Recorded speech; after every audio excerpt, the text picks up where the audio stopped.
ആശാനെ നമ്മൾ അവിടെ വെച്ചാ പറഞ്ഞു തീർത്തതാണല്ലോ. അതല്ലെന്ന് അന്ന് ആശാന്റെ കവളത്ത് ശൂലം കുത്തിയപ്പോ എന്തോ നാരങ്ങ കുത്താൻ മറന്നുപോയെന്നൊക്കെ പറഞ്ഞേട്ട്.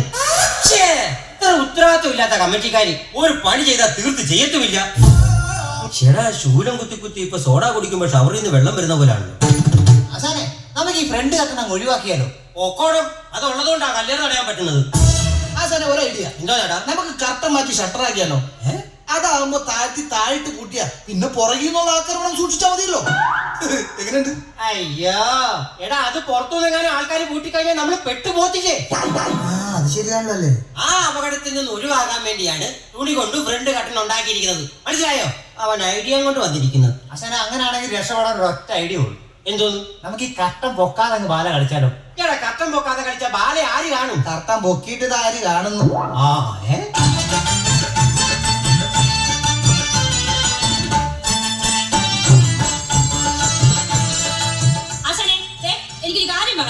എന്നാ മോളെ? ബാല കഴിഞ്ഞ് തിരിച്ചു പോകുമ്പോഴേ എനിക്ക് സൈഡ് സീറ്റ് വേണം. അതെന്തിനാ? ഇല്ലെങ്കിൽ ഛർദിക്കും. ബാല തിരിച്ചു പോകുമ്പോ സൈഡ് സീറ്റ് കൊടുക്കണം കേട്ടോ. ഞാൻ കൊടുക്കില്ല, സൈഡ് സീറ്റ് എനിക്ക് വേണം. എന്നാ മോളെ ഒരു കാര്യം ചെയ്യും, രാത്രി ബാല കഴിഞ്ഞ് തിരിച്ചു പോകുമ്പോ എന്റെ കൂടെ സൈഡ് സീറ്റ് ഇരുന്ന കേട്ടോ.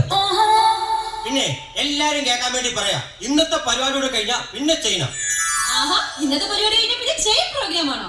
അതല്ലെന്ന്, ഇനി ഈ ചെയിനും കൂടി ഉള്ളു പണയം വെക്കാൻ. ചെയിൻ പണയം വെക്കരുത് ആശാനെ, പണയം വെക്കരുത്. അല്ലടാ ആത്മാർത്ഥമുള്ള ഒരുത്തരെങ്കിലും എന്റെ കൂട്ടത്തിലുണ്ടല്ലോ. വിറ്റുകളാ പണയം വെച്ചിട്ട് ഇത് ആര് തിരിച്ചെടുക്കാനാ? ആ ശശിയല്ലേ അവൻ ഇതുവരെ വന്നില്ലേ? വന്നെന്ന് അതുപോലെ കള്ളു കുടിച്ചോണ്ട് വന്നത് അവിടെ പിണങ്ങിയിരിപ്പുണ്ട്. അതെന്തിന്? അവന് ശമ്പളം കൂടുതൽ കൊടുക്കണമെന്ന്, ഓരോരുത്തൻ അവനെ ശ്രീകൃഷ്ണനും കൂടെ ആക്കണമെന്ന്. പിന്നെ ബ്രഹ്മാവ് ചെയ്യുന്ന ലാലിന് 3 മാസമായി ശമ്പളം കൊടുത്തിട്ടു. പിന്നെ ആ വടം ചെയ്യുന്ന ഇവന് പോയി വിളിച്ചിട്ടോടാ അവനെ.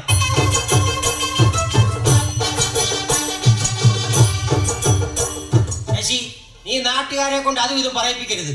വളരെ അച്ചടക്കത്തോടും ഡിസിപ്ലിനോടും കൂടി പോകുന്ന ഒരു സമിതിയാണിത് കേട്ടോ.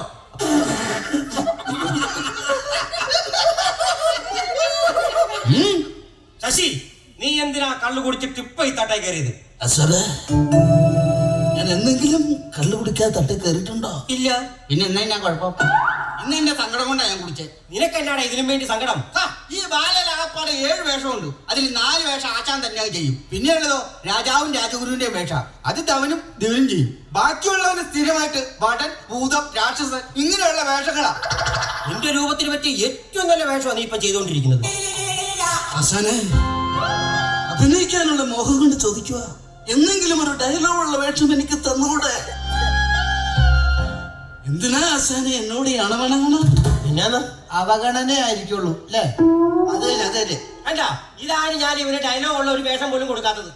ആശാനെ ആ വൈരാഗ്യത്തിലാണ് ഇവന്റെ ഭാര്യ വീടിന്റെ അടുത്ത് ബുക്ക് ചെയ്ത് നോട്ടീസ് അടിച്ച ബാല ഇവൻ തന്നെ ക്യാൻസൽ ചെയ്തത്. ആണോടാ? അതുകൊണ്ടല്ലെന്ന്, നിങ്ങൾ ആ നോട്ടീസ് കണ്ടില്ലേ? എന്തോന്നു? ബാലെ കഴിഞ്ഞ് ഉത്സവ ബലി ഉണ്ടായിരിക്കുന്നു. വെറുതെ എന്തിനാ ബലിക്കല്ലെ കൊണ്ട് തലവെച്ച് കൊടുക്കണേ? ഇതൊന്നും അല്ല എന്റെ വിഷയം. പിന്നെ എന്നതാ? ഈ ബാലയിൽ അവസാന സീനിൽ യുദ്ധം ഉണ്ടോ? ഇല്ല. പിന്നെ എന്തിന് കഴിഞ്ഞ സ്റ്റേജിൽ ഈ ബാലയുടെ അവസാനം എന്നെ ഉൾപ്പെടുത്താതെ യുദ്ധം നടത്തി? എടാ വേട്ടാവളിയാ, അത് യുദ്ധമായിരുന്നോ? പിന്നെ എടാ ബാലെ പൊളിച്ചിട്ട് കമ്മിറ്റിക്കാര് സ്റ്റേജിൽ കയറി തല്ലുവല്ലായിരുന്നോ? കളലൈറ്റ് ഫ്ലിക്കറും വന്നപ്പോ ഞാൻ ഓർത്ത് യുദ്ധമാണ്. ആശാന്റെ മോഹൻ കമ്മിറ്റിക്കാരെ ആ സ്വിച്ച് ബോർഡിൽ വെച്ച് ഉരച്ചതാ. നിന്റെ അമ്മയുടെ അനിയത്തിയുടെ വീടിന്റെ അടുത്ത സ്റ്റേജിൽ നിന്നെ ഞാൻ കൃഷ്ണനാക്കാം. അപ്പൊ ഇത് ആശാന്റെ അമ്മയുടെ അനിയത്തിയുടെ വീടിനടുത്തുള്ള സ്റ്റേജ് ആണോ? അപ്പൊ എല്ലാവരോടും കൂടി ഒരു കാര്യം പറയാൻ പോകണം. ഞാൻ ബാല തുടങ്ങാൻ പോവാ. ആർക്കെങ്കിലും എന്തെങ്കിലും സംശയം ഉണ്ടെങ്കിൽ ഇപ്പൊ ചോദിച്ചോളൂ. ആശാനെ എനിക്കൊരു സംശയം. ആ ചോദിക്കും. നമ്മുടെ നാട്ടിൽ പ്രമേലയും ലൈറ്റ് ഓപ്പറേറ്ററായിട്ട് എന്തെങ്കിലും അഡ്ജസ്റ്റ്മെന്റ് ഉണ്ടോ? എടാ ബാലയുടെ ഇടയ്ക്കുള്ള എന്തെങ്കിലും സംശയം ഉണ്ടോ ചോദിക്കാനാ പറഞ്ഞത്. ബാലയുടെ ഇടയ്ക്കുള്ള ആ ലൈറ്റ് ഓഫിലാണ് എനിക്ക് സംശയം. ആണോടാ? നിന്റെ സംശയം ചോദിച്ചു. ആശാനെ ഈ ഇന്റർവെൽ കഴിഞ്ഞിട്ടേ എന്റെ ആദ്യത്തെ സീൻ എപ്പോഴാ വരുന്നേ? ആദ്യം ഇത് ഇന്റർവെല് വരെ എത്തുമെന്നൊന്ന് നോക്കട്ടെ, എന്നിട്ടല്ലേ ഇന്റർവെല് കഴിഞ്ഞുള്ള കാര്യം. എന്റെ പൊന്നു മക്കളെ, ഇന്ന് നമ്മുടെ 16ാമത്തെ സ്റ്റേജാ.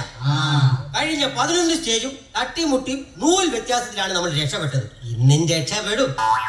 ഏത് രൂപത്തിലാണെന്നോ ഏത് വഴിക്കൂടാണെന്നോ ഇപ്പൊ പറയാൻ പറ്റത്തില്ല. എല്ലാരും മനസ്സുരുകി പ്രാർത്ഥിച്ചോണം.